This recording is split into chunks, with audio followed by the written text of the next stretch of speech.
Welcome back to another Tutorial Tuesday. Today we're heading for Hungary to take a look at the Hungaroring in F1 22.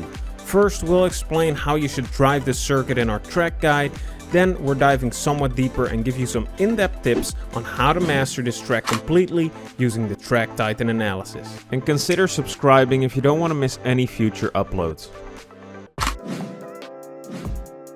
Starting the lap, we keep the minimum speed around the apex high, so we can build up as much speed on the straight. Using all the track space here, but watch out that you don't get on the green curbing here, because it will invalidate your lap. We use DRS as early as possible to get down the straight, carrying as much speed as possible. For turn 1, we want to brake right between the 150 meter board and shift down the second gear to get the car turning, but quickly back up the third gear to get you through the corner without losing too much traction. We use a little bit of apex curbing here and run out wide, but we immediately get back to the right hand side to set us up for turn 2.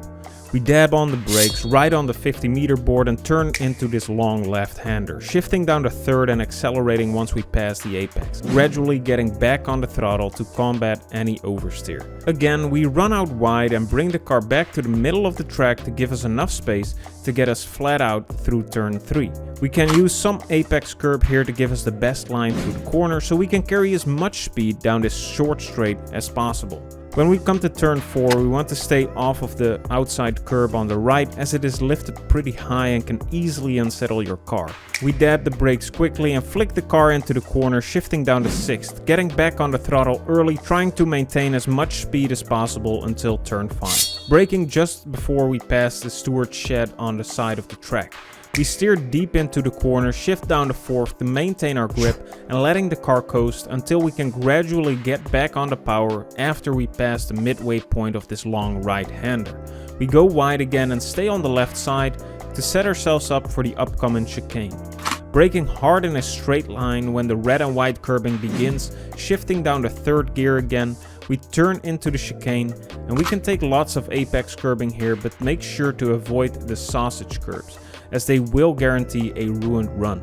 Short shifting up the 4th gear to avoid wheel spin. You can use the sausages if you're looking for every last tenth, and then using all the track space on exit. Running over the outside curbing here, we dab on the brakes shortly after the 50 meter mark and steer the car into turn 8. Shifting down to 4th, we clip the apex curb a little bit, not too much to avoid spinning, sticking to the left to set us up for a good entry into turn 9. Shifting up to 5th gear, we take a wide line into turn 9, brushing past the inside curb and getting on the power early for a fast exit. Also using as much track space on exit as the game allows. And bringing the car back to the middle of the road for a smooth run through turn 10. This corner is easily done flat out and we want to hug the left side for a good run into turn 11. Letting go of the gas briefly, we turn into this corner and you really want to get a feel for when you can get back on the power again, because it's easy to overshoot this corner on accident. Flying down this straight, we want to brake as hard as possible just before the curb begins. We want to shift down the 3rd gear, short shifting up the 4th using a lot of apex curb to make sure we have enough traction, and we want to get back on the right hand side as fast as possible to set us up for a good turn 13. Braking just after we pass under the ads banner, we take a smooth, sweeping line to carry as much minimum speed as we can. Looking for a late apex, we aim for the wide line as hitting the curb here could kill you. We run out wide using all the track space available, short shifting to improve traction, and we bring the car back to the left side to set us up for the widest line into the final corner. Turning in at the marshal's post, short shifting to 5th so we can be on the power very early on. We want to avoid the inside curb and use all the exit curbing when we get back onto the straight. Now let's dive a little deeper and discuss some aspects of the Hungaroring which make it a unique and quite tricky track. It's often compared to a karting track as there are very few straights and there's quite an amount of bends. Of the 14 turns, there's 5 which are almost or more than 180 degrees. These long turns demand respect and patience on the throttle. If you get on the power too much or too early, you can easily spin yourself around, but if you're too hesitant, you'll lose a lot of time. It's a tricky balancing act getting through these corners in the fastest manner. So let's check them out in the Track Titan analysis, where we can compare what happens when you're too hesitant and what it looks like when you're doing it right.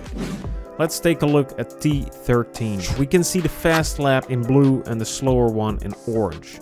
The first thing we note in the speed chart is that the faster lap exits the previous section with a lot more speed and keeps more minimum speed throughout this whole corner. When we look at the throttle inputs, we see that the faster driver is being patient and gradual on the throttle, which helps with maintaining grip through these long corners. The slower driver is actually earlier on the throttle, but they have to correct themselves or risk going wide, losing even more speed on exit. Turn 5 is a little less tight, but the same rules apply here as well. Carrying the most amount of minimum speed throughout the corner and knowing when and how to apply throttle is critical. In the speed chart we see the same story again. The slower driver has a lot less minimum speed than the faster driver. And when we compare when they get back on the power, we see the slow drivers making the same mistake again, getting on the power just a tad too early and having to correct themselves, losing yet more valuable time on exit. So what can we learn from these Track Titan analyses? Well, the Hungaroring's long and slow bends require a significant amount of precision and know-how to extract every last tenth out of them. If you're too harsh on the brakes, you'll lose minimum speed throughout the whole bend. If you're too early on the gas, you'll need to correct yourself if you don't spin, all costing a lot of time, especially if you're doing them all wrong. So keep up your minimum speed, be wary of your grip, and know when you can get back on the power for a great exit. Let's wrap up by going over the key points you need to keep in mind to be successful in the Hungarian GP. The curbs on this track can be quite tricky. Some are raised quite high and others are as flat as a pancake. Be sure to know the difference and to not find yourself on one of them sausages. This circuit also has many long winding corners in which you need to keep your minimum speed up, control the throttle to maintain your speed and not overdo it, otherwise it will cause you to lose time or spin out. The Hungaroring is definitely one of the more technical tracks, so make sure you get enough practice in before you find yourself in the middle of a crash compilation. We hope you've learned something today. Check out the Track Titan platform in the description down below, and we hope to see you in the next one.